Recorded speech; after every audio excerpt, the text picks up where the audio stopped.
What's up guys, today I'm going to be showing you how you can make cartoon graphics like this. First, what you're going to want to do is you want to come over to this website here, Gumroad, and you're going to want to download this rig right here. Alright, now that you've downloaded the rig, you want to come into Studio like this, and then download the character inserter plugin. Then you're going to want to type in your avatar and then do R6 or R15, depending on what avatar it is. After you've inserted it, should like this, and then come down to positioning and change it to 0, 3, 0. Now that you've done that, you come up here, right click, save and export selection. Then go to downloads and then create a new folder, and then we'll just name it tutorial. Now double click in it and now name it something you want. Alright, after you've named it, you click on this arrow here and then you select all the hats. Now that you've done that, right click, save and export selection. Come back to downloads and then make another folder.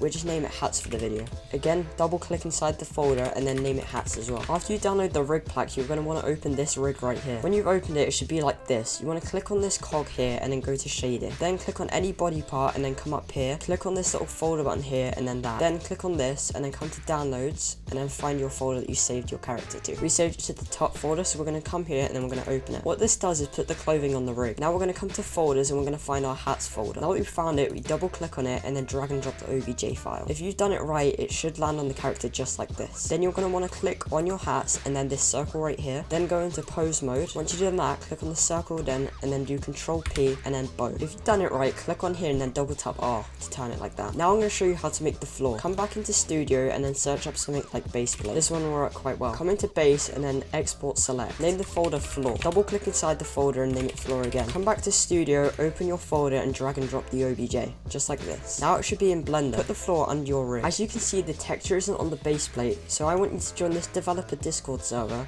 and then go into dev chat and you can find the image here. In this server, we have one of the fastest growing marketplaces on Roblox at the moment. The link to the Discord is in the description. Right, after you've gotten the floor texture, do add new and then go in here and then click image texture. Then click open and then find your image. Once you've applied the image, it should look something like this. At the top, make sure you're on object mode and then right click on the camera and then set as active camera. Then you want to click on this key on your keyboard with shift. So you do shift and then that key to move the camera. Position the camera how you want and then left click. After that, you want to click on your model and then go into pose mode. Now we're going to pose our character. If you want to move the arms, click R, and if you want to scale, click scale. If you want a G to move, you can use G to move. Let's get into positioning.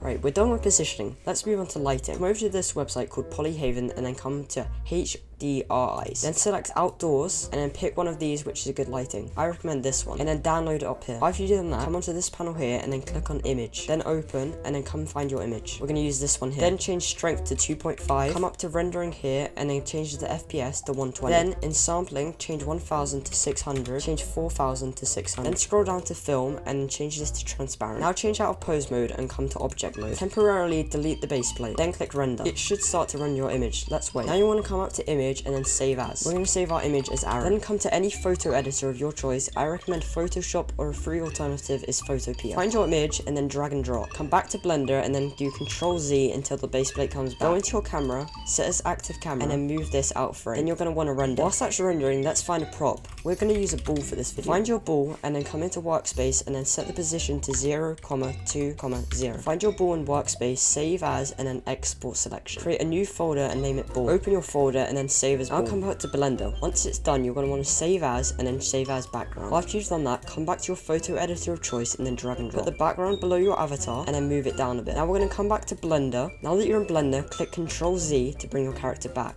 Then find your folder, then go to your folders, go into the ball folder and drag and drop. You should get a ball like that. Reposition to your light. Now that you've done that, select your character and move him out of frame. Then click on your base plate and delete, just so you get the balls. Then render. Once it's done rendering, save your image as ball.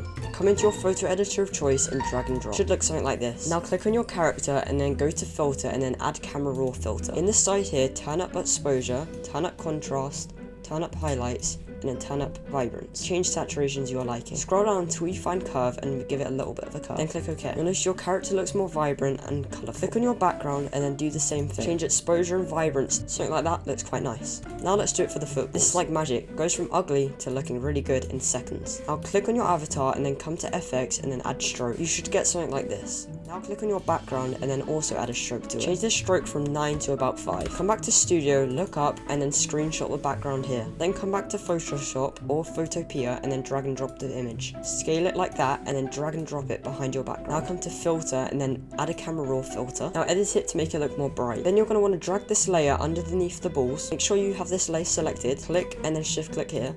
Then shift click and shift click here to connect them. Right click, select paint bucket and then click paint. Come back to your paintbrush and fill in the gaps. This looks good.